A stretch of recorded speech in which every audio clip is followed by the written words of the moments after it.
Good morning and thank you for joining this live BSI webinar on IATF Rule 6 edition. I'm Francesca Bailey and I'm here today to help facilitate the webinar. With me today are our guest speakers, Rob Brown and Paul Atkinson. Rob Brown is a global head of automotive for BSI and is internationally recognised as an expert in automotive quality management systems and lean manufacturing, with over 30 years experience in the industry. Rob spent 6 years at SMMT deploying lean manufacturing in the automotive supply chain with Honda, Nissan and Toyota. He's also had 12 years as IATF Oversight Manager, driving both implementation and management of the IATF 16949 automotive scheme. Rob drives BSI's automotive strategy, collaborating with leading industry bodies such as the IATF Group, and provides expertise and thought leadership on latest innovations, from autonomous vehicles to the transition to electric vehicles and wider mobility agenda. Paul Atkinson is Regional Automotive Sector Manager for BSI. Paul is recognised as an expert in automotive quality management systems with over 30 years experience in the industry. Paul has spent 16 years managing BSI's auditor teams and technical management of the schemes internationally. He has deep experience in the automotive supply chain from OEMs through all types of supplier and enables BSI's automotive sector strategy by providing commercial, technical and operational support to clients and stakeholders. So you're in safe hands with our experts today. Before they begin, I just want to make you aware that you've joined this webinar in a mute-only mode, so you cannot talk to each other or to us, as there are quite a few on the line today. However, please feel free to type in your questions in the question box in your webinar control panel, and we'll do our best to answer them at the end of the presentation. We'll also run polls during the course of the webinar to engage with you and gain your feedback. If for any reason you're unable to vote on any of our polls, please come out of the full screen viewing mode and this should help resolve the issue. At the very end of the webinar, we'll run a survey to ask you what you thought of the webinar today.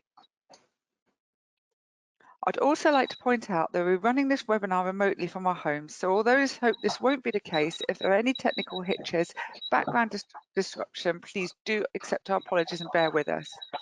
And on that note, I can hear a little bit of a background interference there, so if I could just ask when we're not speaking, if everybody can mute, just so there's no background noise.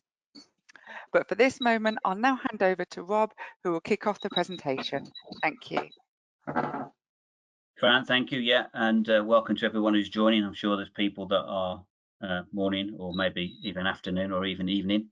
So welcome to the session this morning with Paul and I. We're going to take you through, the client impact rules changes, not the ones that are going to impact the CB, which are significantly more than there are on the client.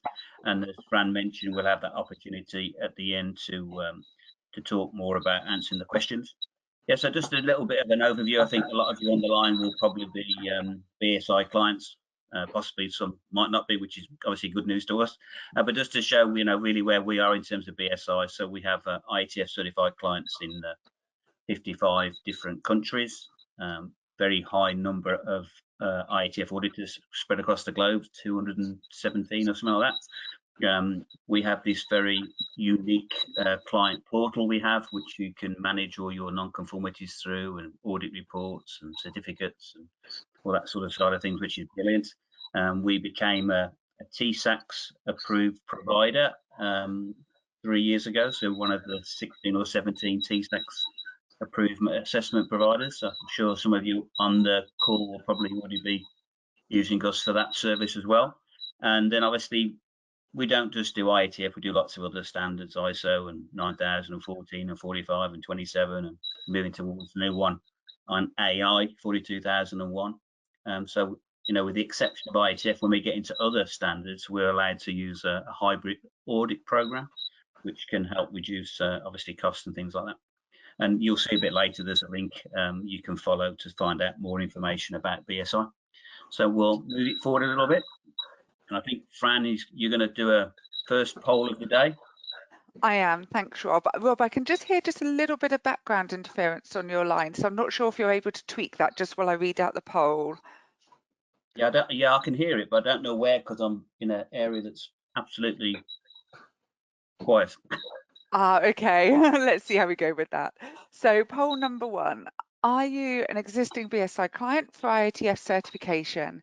Yes for IATF certification, no you're not, or you are a client but it's with another certification and training. So if you can click your answer now, and we'll just see who we got on the line. I'll just give you just a couple of moments to do that.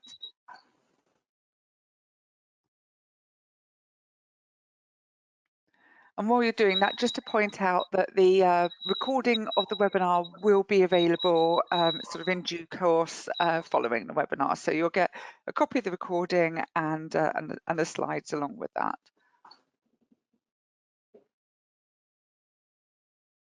Thank you, Hannah. So we got our results in now. So I can see that we've got 58% are IATF clients with us, 38% aren't, and 3% are yes, but other certification. So it's great to see some of our clients are with us today, as well as a wide audience. That's fantastic. So Rob, back over to you to continue.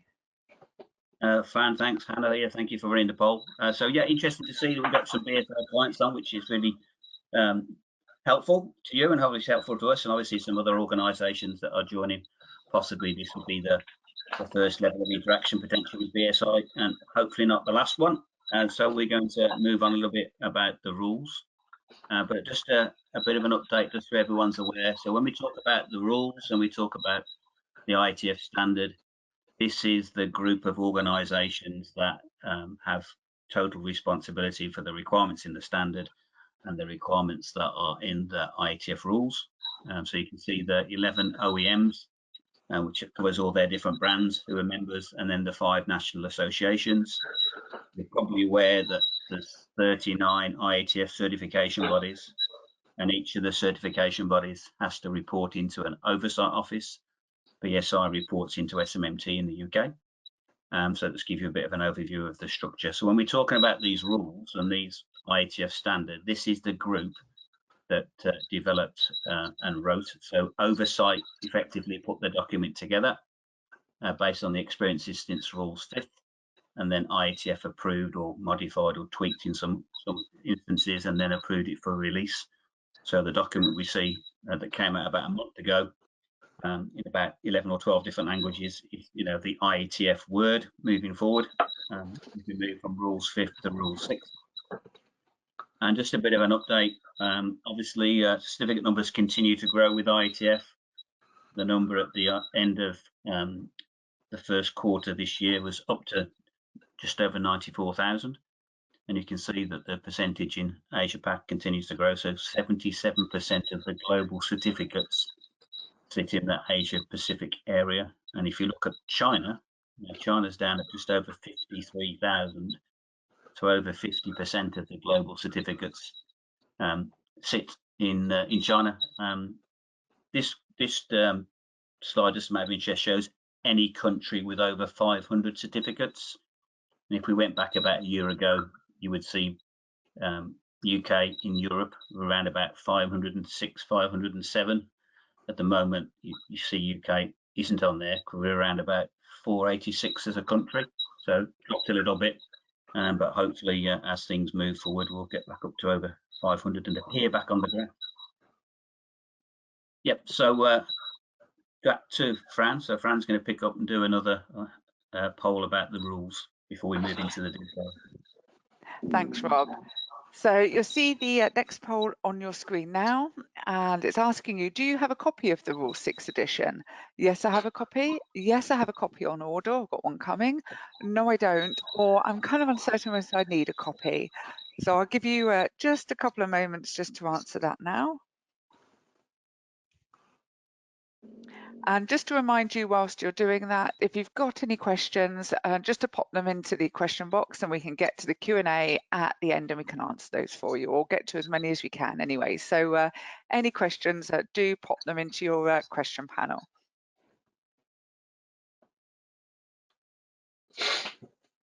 Okay, that's great. Thanks very much, Hannah. So we have now got a response. So we've got 32% yes, we got a copy, 5% it's coming, 59% no they don't, and 5% uncertain. So a bit of a mix there. So back over to you, Rob, for comment and continue. Thanks, Fran. Thanks, Hannah. Yeah, interesting. I think Paul and I would debate whether you needed a copy. I think larger organisations definitely tend to have a copy. Smaller organisations, do you need one? I think it's of interest to see. It's includes all the requirements, so you'll see the requirements on IATF on the certification body.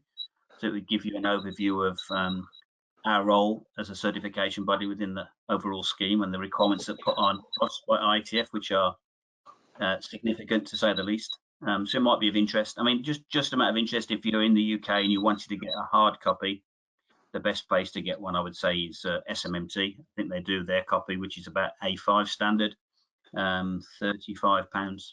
If you went to AIG, which is one of the other providers in terms of an English version, if you're not a member, it's around about $170, and if you're a member, which is slightly expensive, it's around $55. So I would encourage you, if you wanted to learn more about the requirements, to have a copy. But what you'll see in the deck this morning is really those rules that are impacting on you as clients. So let's move into talk about the rules a little bit more. So we know it came out on the 6th edition, and you can see the 2 links above. We want to get one from in the UK, so Industry Forum or Global Oversight, which if you want to get them in the other languages, you can get in there. It's effective, as we know, from the 1st of January. So as certification bodies, we have a lot of work to do internally to change and modify our processes to make sure we're compliant with IATF rules on the 1st of January. And then obviously, as you as clients will start doing our audits in line with the rules 6th edition from the 1st of January next year. In terms of IATF communication to clients, no direct communication, I think, is the answer. IATF, as you can see, are running 3 webinars. These are webinars between IATF and the certification bodies. But what IATF are asking the certification bodies to do is to talk to our clients, obtain questions from our clients, and provide those as feedback a month in advance of the dates you can see on the screen. So when they run their sessions with the certification bodies, it'll be very much, here's the question, here's the oversight IATF answer to the question. And then about a week after each of the sessions, those Q&A things will be uploaded onto the IATF Global Oversight website. So as a client or as a certified organisation in the supply chain, you'll be able to download those. And I suspect what will happen between now and the end of the year, we might see some sanctioned interpretations included into the rules to make it a bit more clearer. That's what tends to happen sometimes with IATF. So yeah, please, if you've got questions, obviously the ones we get today, we'll ensure that we'll answer them if we can answer them. I'm sure we'll be able to answer most. And then we'll feed those into SMMT so they can then feed them into the 3 sessions for the webinars. So, Paul, I think I'm handing over to you now. Yeah, thank you, Rob. Good morning, everybody. Nice to see so many people online here. So we're going to talk through the various stages of assessment as we move through the slides. To give you an idea of how we've kind of formatted the slides, we'll see on each of the slides in a pale pink orange type color, you'll see what the current requirements are for Rules 5th, and then we'll kind of put the new requirements for Rule 6 in a green type box, and you'll be able to see the comparisons between the 2. Just to give you a little bit of rationale on the changes and why they happen, the most significant ones are either the formalization of a sanctioned interpretation or frequently asked question, or the other one that we tend to see is any findings from IATF witness audits that they'll build into the next version of the rules. So on with surveillance audits and the recertification audit cycle and window. So within Rules 5th, you'll currently see that there's a 6-month, a 9-month, and a 12-month cycle. And underneath that, you've got the window. So -3 months plus 1 month is kind of where we're at with most of the 12-month cycles. You'll see in Rule 6, that they've removed a 6-month and a 9-month window. There's currently only one. And you'll also notice there that they've gone from a -3 + 1 to a -3 + 3. So the window is bigger. However, the ramifications of missing that window are much more significant in Rule 6. So you'll see that on the bottom line there, if you exceed that +3 months window, then unfortunately your certificate is cancelled. So you need to, we as BSI and you as clients need to make sure that we're falling within that window. So yeah, ramifications are much bigger, the window is much bigger, but we just need to make sure we manage that closely together. Anything you want to add on the planning slide, on that one, Rob, on surveillance? No, Paul, I think you're spot on. The big change is obviously just one frequency for Rule 6, and that trigger that IATF is saying, well, if you don't get within inside that 6-month window, then you need to pull the certificate. But we'll look later at the decert process, and we'll come back to the surveillance audit -3 + 3, which is there for a reason. Yep. Cool. And please feel free to pop any questions as we go in the chat. Okay, next slide, Rob. So audit planning, you'll see the process is going to be have a lot more detail and a lot more requirements in for Rule 6. So at the minute with Rules 5th, we would send you an email, we'd ask for some information on custom scorecards, performance, internal KPIs, and then prior to the opening meeting when we arrive on site, we'd go through them, we'd check the customer portals, etc., and then we'd carry on with the audit in the closing meeting.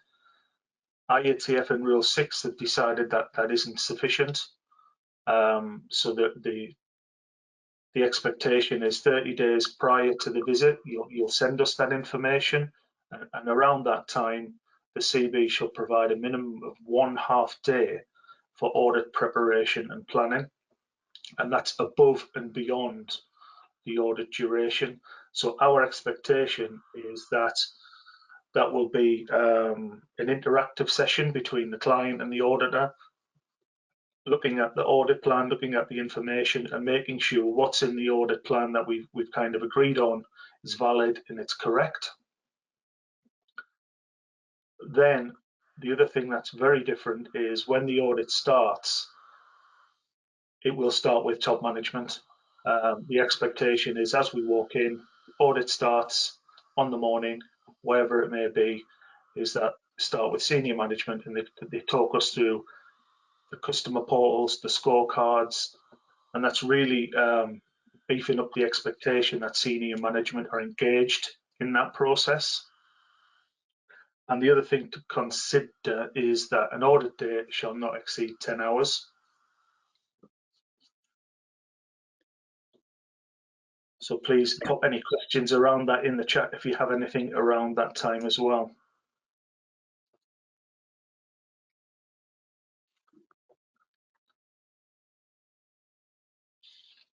Okay, the next one, still on talking about audit planning, and we're talking about additional time. So this one really, if for those of you who can think back to a sanctioned interpretation, SI 26, so this has been formalized now within Rule 6. So you'll see that depending on your head count, depending on the number of IATF OEMs that you have, this can kind of vary. So the expectation is if you're not meeting IATF OEM scorecard information for quality and delivery, then we should increase the time. Additionally, if you don't supply that information prior to the audit, then again, additional time above and beyond that could be added.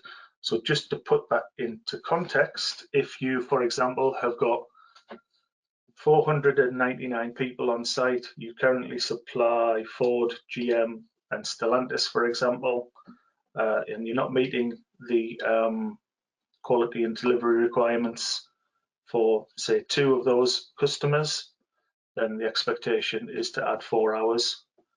if you haven't provided that information, essentially we could be adding 6 hours to the audit, and if there's not the time to add that in to the audit, then it's going to result in a special audit within 60 days of the closing meeting.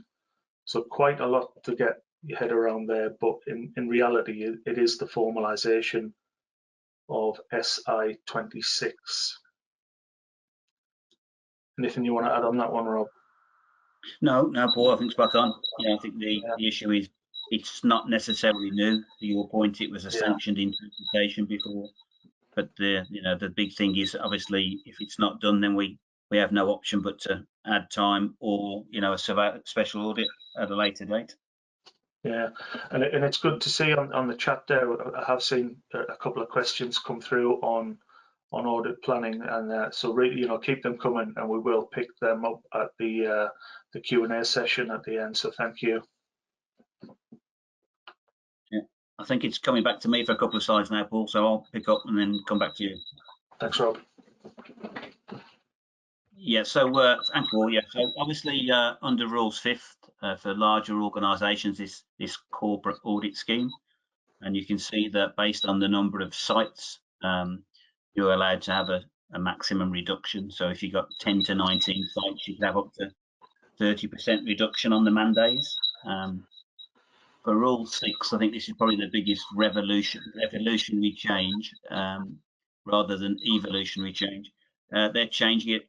So they're doing away with 2 to 9 sites, 10 to 19 sites, 20 and above sites. So big corporates with over 20 sites who currently maybe have 40% man-day reduction, that will go down to a maximum of 15%. So that is a significant impact on corporate schemes, particularly around the 20 and above, which there are a number. So you can imagine the additional cost increases in reducing down from 40% discount to 15% discount. And the other thing a little bit that they're talking about, they've just taken some time to formalise more what they consider are the criteria to meet a corporate audit scheme.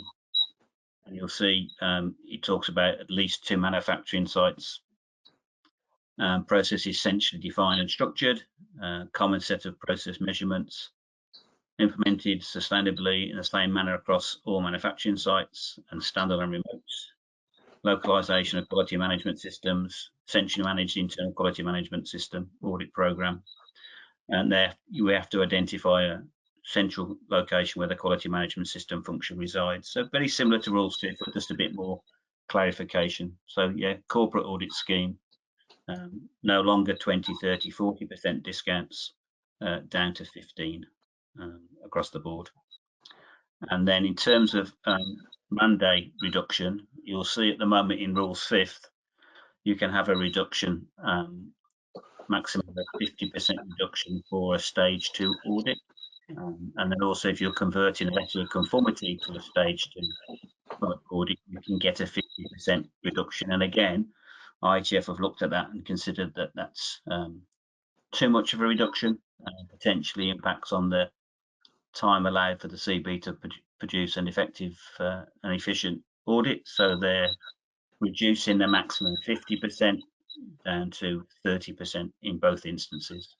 So again, more time impacts on the clients. I'm not sure there are many clients on this call that will be going through a stage 1 and stage 2. So this is more likely new organisations joining the scheme. Yeah, so 2 things to think about in audit day reduction, these maximum reductions and then the corporate audit scheme reductions. So yeah, obviously as Paul said, let's have some, have the questions and we can come back to that and talk about that and maybe even go back to IATF if we need. So I'm going to hand you back to Paul for a couple of slides and we're going to come back to me. Thanks, Rob. So as Rob mentioned, there may not be many people on this call, particularly going through stage 1 readiness assessment as we stand, but we as BSI are certainly seeing lots of new clients enter the scheme, so we thought it valid to cover the stage 1 requirements. So in the pink coloured box there, you'll see current Rules 5th stage 1 requirements. So duration should be 1 to 2 days. No real specified timing between the stage 1 and stage 2 other than a maximum of 90 days. We wouldn't necessarily audit the activities, get into the production areas or the support processes at that time. We'd issue a readiness report and we'd give a decision to say you're ready or you're not.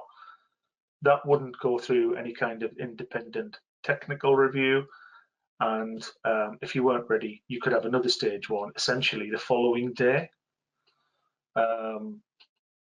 If the decision's ready, then you plan the audit for stage 2 and you conduct it. So very, very simple, simplistic process. So enter rule 6. They've now decided that the duration for stage 1 will be between 1.5 and 3 days.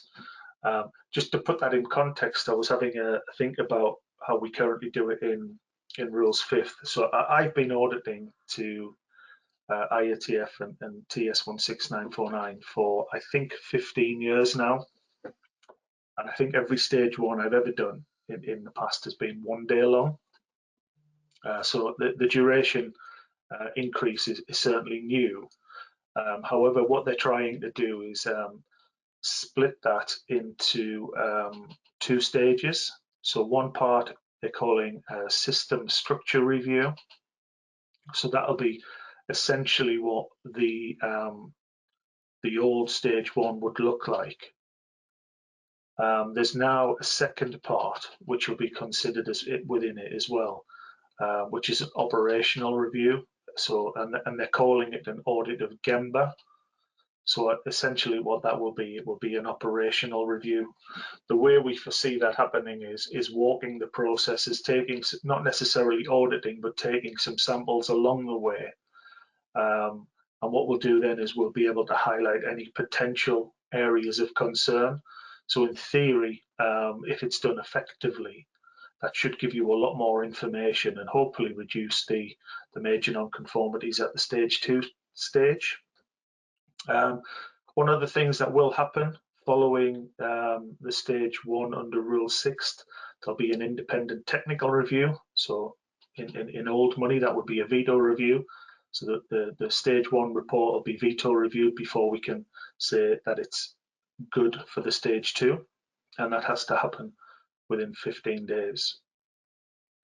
If you are deemed not ready to proceed, then you can have another stage 1, but it has to be a minimum of 20 days later. So the idea there is to give people the time to really correct what was found where not ready. So for things like if you haven't done a full cycle of audits, your management review isn't effective, or there's any significant areas of concern, you can then put that in place ready for the next stage 1. And the other big difference really is where there has to be a 20-day gap minimum between that stage 1. So 20 days and a maximum of 90 days. So really beefing up the requirements, but hopefully making sure everybody is much more better prepared for that stage 2 assessment. Anything you want to add into that stage 1, Rob? No, Paul, I think you covered it all. I think the main thing is the push from IATF is to want the certification body to go, I know they're using the word again, but go on the manufacturing side and see it. I think there was a lot of things they found in witness audits where the stage 1, was done on day Monday and the stage 2 started maybe Tuesday or Wednesday, and then a load of major non-conformities are raised on the stage 2. So hang on a minute, they should have been raised at the stage 1. But the current rule 6 doesn't really allow us as a CB to go and look on the shop floor and manufacturing area. So they're now directing us that way, aren't they? And as you said, give us the opportunity to identify something that we might have raised as a major at stage 2. And I think just on that as well, the current stage 1 readiness review, there is so much to consider and put into 1 day that hopefully it will make the stage 1 much more robust. Yeah, I think it makes it more effective, doesn't it? And I think, to your point, probably provides more value to the client, I would think. Yeah, hopefully, and that's the plan anyway. And I really do sort of get this change, because stage ones they're very fast paced, and you don't get into any of the detail. No, great. Well, thank you for that. I think it's come back to me for a couple of slides, so let me pick up and then we'll come back to Paul. Oh no, Paul, wrong. You're doing the process approach. The process approach, yeah. So within Rule 6, they're really trying to again beef up the wording around the automotive process approach, and in their words, a manner that continuously obtains, analyzes, and synthesizes data and information to prioritize and adjust audit trails within the audited locations, and follow up on identified process and system related problems. And I think that what that is essentially trying to get us to do, if you put the infographic up, Rob. So, and this diagram is taken direct out of Rule 6. It's in the auditor guide and other documents, but there's a couple of new requirements that they've added in. You'll see on the right hand side, they've added in 5.8.1 agility. So that's the first time it's kind of appeared in the rules. And I think what this is really trying to get the auditor to do is not return to the same process 2 or 3 times. I'm presuming this sort of introduction and upgrading is really coming from what they've seen on IATF witness audits. So people going back and forth to the same process 2 or 3 times doesn't make the audit agile, and it kind of uses resources a lot internally within the client. And also under 582 at the bottom there, understanding the current quality management system. So there's an onus on the auditor to really sort of get into the mindset and really understand that quality management system. The other thing that is commonly seen in the middle, in the green box on the left, it says to conduct an audit according to the client's process definition, including the sequence and interactions. So that's, again, taking that understanding of the current quality management system, really saying, for example, as a client, if you call a process business development, the auditor thinking, oh, that's a sales process, and just writing sales in the plan and thinking it's a sales process. It could be much more than that. There could be a lot more within that business development process that happens that the auditor needs to understand. So, for you say tomatoes, we say tomatoes, that type of thing. It really wants us to get into the nuts and bolts of the quality management system, understand how you've written it as a client, and thus then really focus on the risk and the performance of that system. And if it's not, what are you doing about the risk? What are you doing about the performance? How are you managing it? And how are you making it much more effective? So yeah, it's an interesting change, always been there, but a lot more focus. Anything you want to add to that, Rob? No, spot on, Paul. I think they're always there. It's around in the auditor guide that's been around for a number of times. And yeah, I think when I first saw it, I thought, agility, does that mean our auditors are going to have to be jumping over pallets and stuff? But this is obviously mental agility, not actual physical agility. But yeah, really not additional requirements, just more clarification about the expectation about what the automotive process approach is from how we operate as a certification body. Yeah, and there's a couple of other stuff in there. But, yeah, thanks, Paul. I'll pick up now for a couple of slides. Yeah. Yeah, so the other thing that is interesting is remote support locations.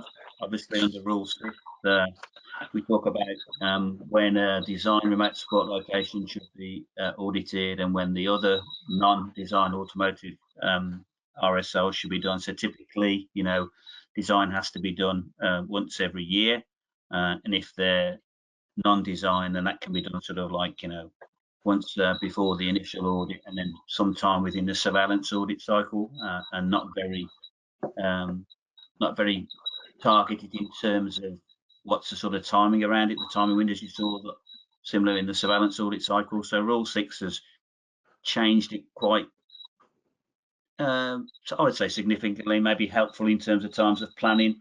So you'll see the main difference is product design has to be audited annually, and they talk about every 12 months, and they've adopted the same surveillance audit window, so -3 months plus 3 months in terms of the window. And they talk about non-product design functions audited at least every 2 years, so every 24 months. So, you know, prior to the initial, and then typically probably at the second surveillance audit. But again, you've got that window in there for -3 plus 3 months. And then they talk about, you know, what's the impact if you don't do a standalone remote support location when you have to bring it back into an initial audit. Yeah, so really just timing requirements around. I think, you know, we look at Rules 50, it talks about, you know, each consecutive 12-month period, and some organisations and some oversight offices allow that's every 12 months before, not after. So just a bit of clarification for us more than anything. But in terms of the other approach to it, then it doesn't change at all.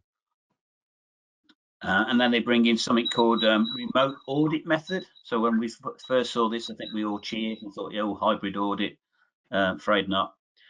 So what they're basically saying is that obviously a certification body is allowed to do remote auditing.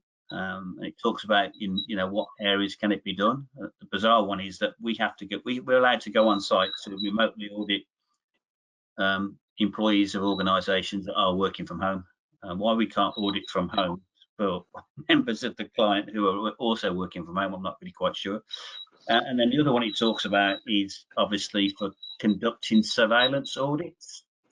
And they talk about, okay, well, which remote support locations in a surveillance audit where the product isn't really touched and it's not designed, could we use remote audits? And you'll see a whole list of things, and that's taken out of the Rule 6. They talk about, okay, these type of remote support locations can be audited using remote technology in surveillance audits.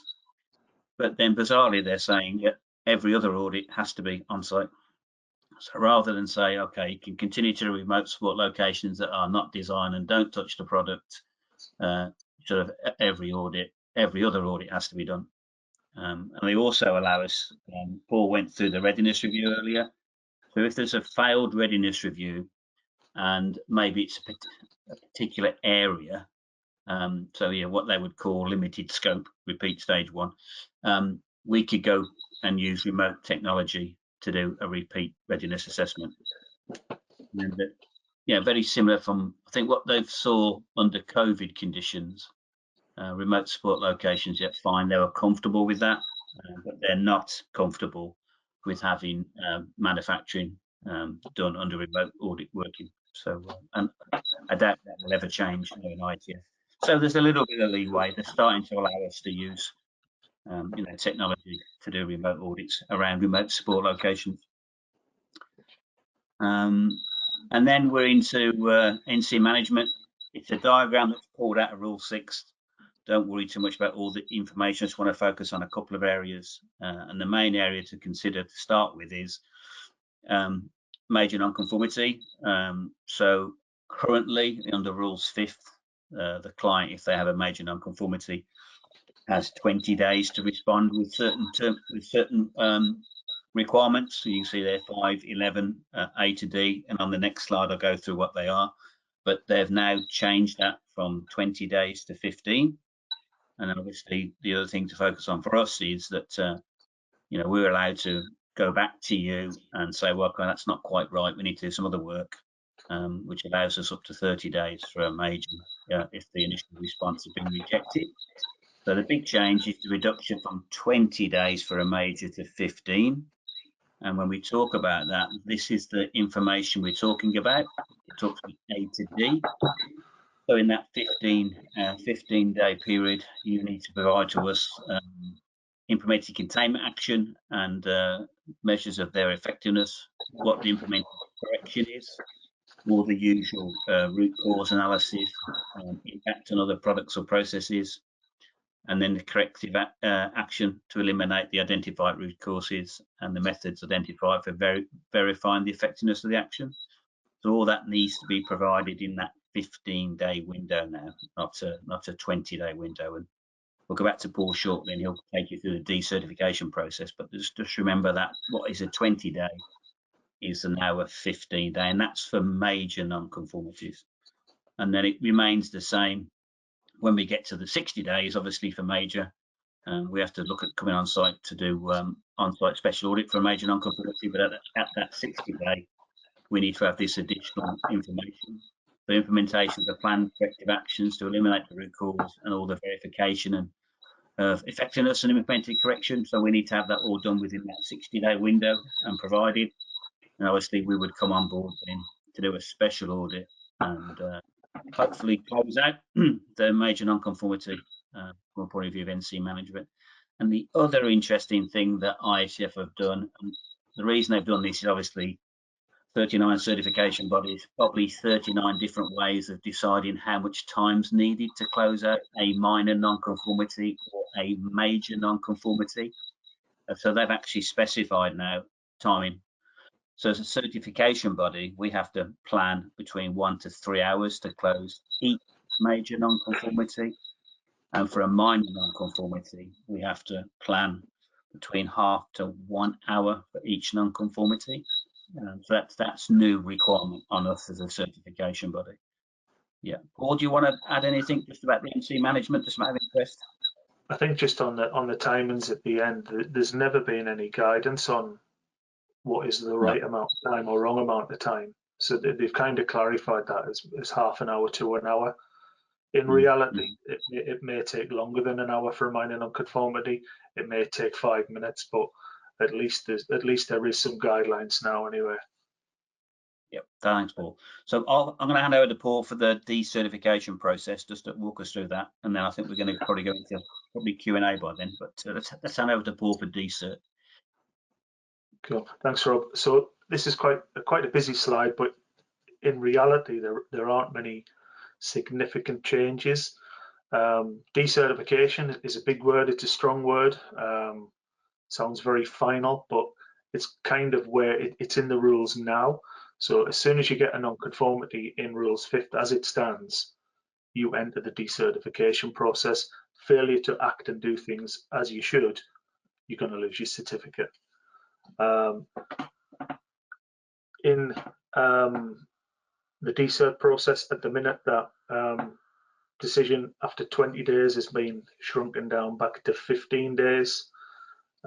They've included the requirement about not conducting your surveillance audit on time. So you're going to go into the decertification process, and then also if you're not supplying the information required for an audit. And I think the other thing in there, Rob, is the one-off. So there's nothing in Rules 5th that says how many special audits you're allowed within that 90-day time window. So it has been discussed in the past whether you go back after 70 days and it's not right. For example, the organisation asked for some more time. If you go back at day 89 and they put the actions in place, but what IATF have decided for Rule 6 is that the special audit is an absolute one-off. So really focusing on robust corrective action. And I think, to be honest, Rob, I think that's kind of, there's not a lot to discuss on decertification other than those few requirements. No, Paul, spot on. Yeah, I mean, the big change is the 15-day, and now decert only gets triggered off the two triggers: performance complaint and major non-conformity. The other two have been removed. Why you've had the extension to the surveillance audit of -3 months to +3 months to so many organisations that were getting caught slightly late, and by the rules, if you have to trigger decertification, which is a bit strange. But yeah. No, great, Paul. Thank you for that. I believe we're handing back to Fran now. Yes, indeed, you are. So thank you very much, Rob. We're going to launch one final poll of the session now to see if there's anything we can support you with following this webinar. This is just for our information, so we won't display these results. You'll see the question on your screen now. So it's really around what would you like to hear more about, whether it's IATF 16949 certification, training, TSACs and vehicle cybersecurity, or any other certification or training or support we can offer you. So whilst you take a couple of minutes just to answer that, just like to sort of direct you following this webinar to our website, which is www.bsigroup.com. We'll show you some details in a moment where you can contact us through that. And there you'll see on the landing page, lots of resources, but also sort of quality sector pages where you can sort of have a browse around and get more information. So I'll now move on to the Q&A part of the session. So just reading down what we got on the screens. First one. Do you foresee an update to the actual IATF standard in the near future? I don't know who wants to take that. I'll let you take that, Rob. Yeah, you take that one. Yeah. Sorry, Paul. Yeah. My understanding is from the IATF chairman that this year they'll start to look at the current IATF standard. The team that effectively wrote Rule 6 will now move on to support the writing of the standard. And my expectation from the conversation is I would think probably timing wise towards the end of 2026 for the first revision to the standard. Yeah, so it is in the plan of IATF now to start to look at the standard. And as always, what they'll do, they'll have some sort of stakeholder survey probably, so clients will be able to input on areas of weakness or concern around the current requirements. So yeah, they've definitely started. Yep. Thanks, Rob. Our next question, does the surveillance audit window include management of any non-conformities? Yeah, I'll take that one. No, it doesn't. Is the answer to that? Everything in IATF is really triggered around the initial date of certification or the closing meeting date of your stage 2, for example, or recertification. Everything is set on that. So where we spoke about that plus or minus 3 months, if you take your audit towards the end of that 3-month period, your next audit's going to come in 9 months. So everything, if you take it 3 months late, it doesn't mean you can take the next one 3 months late. It doesn't change anything to do with non-conformity management. Everything resets back to that closing meeting date of your last certificate decision. Thanks, Paul. So I think that could also cover the next question, but do you know what? I'll read it out just in case there's anything you want to add.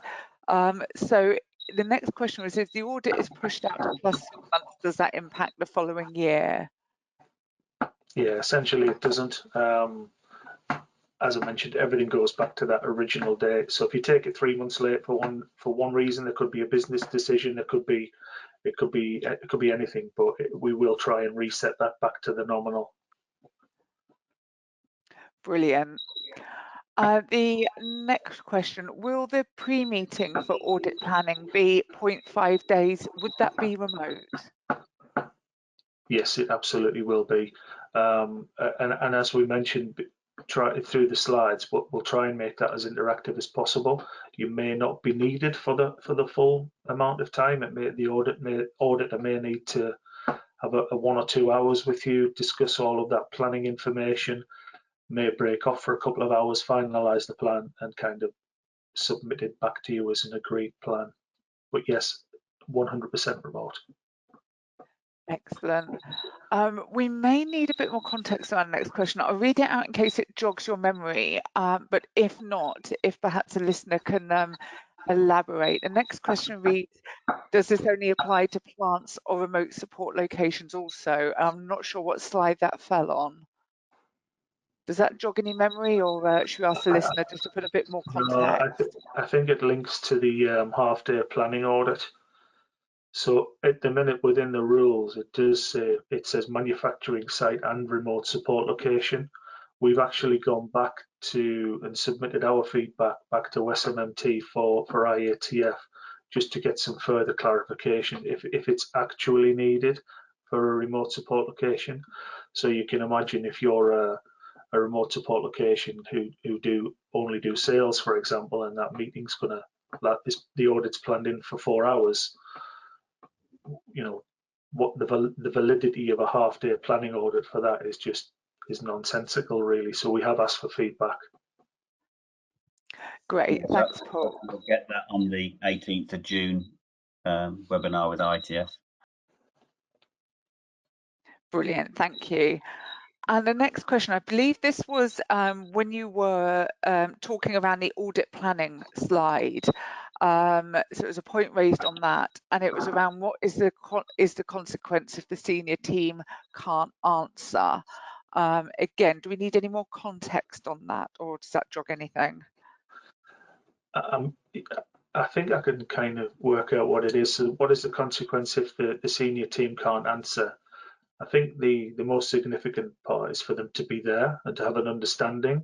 There's nothing to say that the quality manager, the engineering manager can't be there or assist, but I think the expectation is for the senior team to be there, be engaged, and at least have an awareness of it. Brilliant, Absolutely. thank you. Yeah, 100% agree. Yeah, it's not a case of our auditors coming into a room, and getting the managing director on a chair and shining a bright light in his face, saying, "Right, answer these questions." Yeah, no, it's a team activity. Brilliant. And I believe the next question was when you were talking about maximum audit day reduction. And the question reads, how does the auditor facilitate those extra 4 to 6 hours if the recon, that performance is not met? And he goes on to say, in his experience, auditors aren't always able to spend 0.5 days longer. I think, is this the example where It's we need to SI 26, yeah. Rob. Yeah. No, you're right. I mean, the whole premise around Rule 60 is the proactiveness between the client and the certification body, that the information is provided. And as you see in Rule 6 now, it's saying if it's not provided, we need to add additional time. The point that the participant is making is, I mean, our auditors are planned, and scheduled for their audit. You can't just pull half a day out of nowhere. So the consequence of not providing it is, and as Paul mentioned in the slide, we'd have to come back and do a special audit. Yeah, and I think what the participants also making point to is, if you've got 4 hours, if you're not meeting a delivery target for Ford, for example, and if you've got an action plan in place, it's an absolute valid point that filling 4 hours to look at an action plan for logistics in Ford, it may only take an hour or 2 hours. Certainly, it doesn't always take 4 to 6 hours. I think what has been it's been taken as an average, so we won't be able to fill 4 hours in some occasions, but we may need more in others. I think it's taken as an average. No, good point, Paul. Brilliant, thank you. Actually, before I move on to the next question, Rob, would you mind just moving the slide along once, so I can just explain the contact details? Perfect. So before I carry on with the questions, just what you see on your screen now is the QR code. This links through to a specialised landing page to support this and other resources that we have. So feel free to scan that. You've got the website address there, and there's ways of getting in touch with us. And as I said, these will be shared afterwards as well. So just moving on to the next question. This may be one that for the IATF, but the question reads, any Japanese car makers looking to join the IATF scheme yet? Rob, anything on the grapevine? Yeah, I mean, at the start we talked about my 30 years experience, made me feel really old. But I've probably been working like Paul with IATF for 15, 20 years. And in the initial setup with IATF, Honda, Nissan and Toyota participated with JAMA in the development of the first ISO TS standard. But when they got to putting together the operating principles as an IATF member, the requirement is that the OEM mandates third-party certification to IATF in the supply chain. At that time, Honda, Nissan and Toyota didn't mandate IATF certification in the supply chain. They supported it 100%. They were involved in the development of the standard very significantly. But because of the operating principles, they weren't allowed to join, so they sort of stepped away. As we know now, a lot of the locations like, Toyota in the UK or Honda North America, they specify certification third party for IATF in the local market. So I believe my expectation would be probably like a regional part of Honda or Nissan or Toyota would be invited to join ahead of possibly the corporate joining at a later date. If we consider North America, for example, you've got Honda North America. I think they're chairman of AIG and things like that. They mandate certification. So I think at some point, the Japanese OEMs will join. And there's a need, isn't there? I mean, at the moment, if you look at it, it's predominantly, with the exception of probably Geely and Jaguar Land Rover, which is Tata, predominantly, Western OEMs. Great points, but I'll feed that back. We can feed that back. Brilliant, thanks, Rob. Next question, does the product design have to be audited internally, annually, or just by CB? That's a good question. So within IATF, there's nothing specific other than having the processes for your quality management system across that 3-year cycle. However, it does say that you should plan your audits based on risk and things like change management. So I can only say, if you're a design responsible organization and you're only auditing design once in every 3 years and you're auditing other areas more than that, then you may be not in line with the intent of the standard. But there's nothing documented within IATF that says annually. Thanks, Paul. Annual plan. Not annual, An annual plan, yeah. Thanks. Next question, is the days related to NC management calendar days or working days? Calendar days. Yeah. Calendar days, great. Yeah, I believe... Read that. Sorry, Fran, read that throughout Rule 6. It's always calendar days. And I believe the next question might have been linked to that, but I'll read it out anyway. It was on the NC management slide, and it was, is this 15 working days? It's calendar days. Calendar days. And the next question, how about the change in concern of corporate scheme and extended manufacturing site? Not sure what the question is. I didn't talk about extended manufacturing, but yeah. Can we get a bit more clarification? Yeah, if the person listening just could add a bit of context about that, that would be great. Yeah, extended manufacturing is staying within Rule 6. It's not been taken out, but there are some requirements about distance and time travel. Not time travel back in a century, but yeah, I think it's 10 miles and within 60 minutes, Paul, isn't it? Adding some requirements. Yeah. So if you've got an extended manufacturing site, it needs to be within 10 miles or 60 minutes. Brilliant. I think we're on the hour, but if we squeeze in one last quick question, does IATF standards apply to automotive after sales, such as vehicles that are 15+ years old?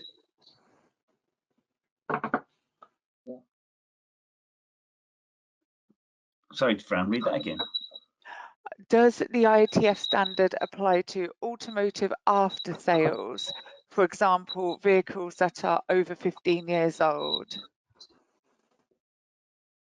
IATF relates to the manufacture of the parts that go into the vehicle. not. Yeah, I mean, it does cover service part organisations. Yeah, that's what I was thinking. Yeah, but it's really around the manufacturing organisation and their quality management system. Yeah, because unless you've got a manufacturing site, you cannot get an IATF certificate. It's only the manufacturing site that gets the IATF certificate. The remote support locations or extended manufacturing site are then referenced on the annex to the certificate. Yeah. Yeah. Maybe if that participant's got a bit more of a question on that, if they want to email me at robert.brown@bsigroup.com, then I'll go back to them. Lovely, thank you, Rob. So I know that we're on the hour now. We've had a few questions that we can't get to, so rest assured we will come back and reply to you personally on those. We'll download that afterwards. So we had great engagement today. Thank you all very much. So I want to take this opportunity to thank Rob and Paul for a great discussion and you, the audience, for joining us. We hope you enjoyed the webinar. Please do scan the QR code for more information. And we have a wealth of resources for you to download and utilise, as well as contact details. And if you'd like to talk to someone about today's webinar or any of BSI's products and services, we're here to help. And finally, please do leave your feedback in the survey, which will run at the end of the webinar. Thank you very much, and I hope you have a lovely day. Thanks, guys. Thanks, everybody. Take care.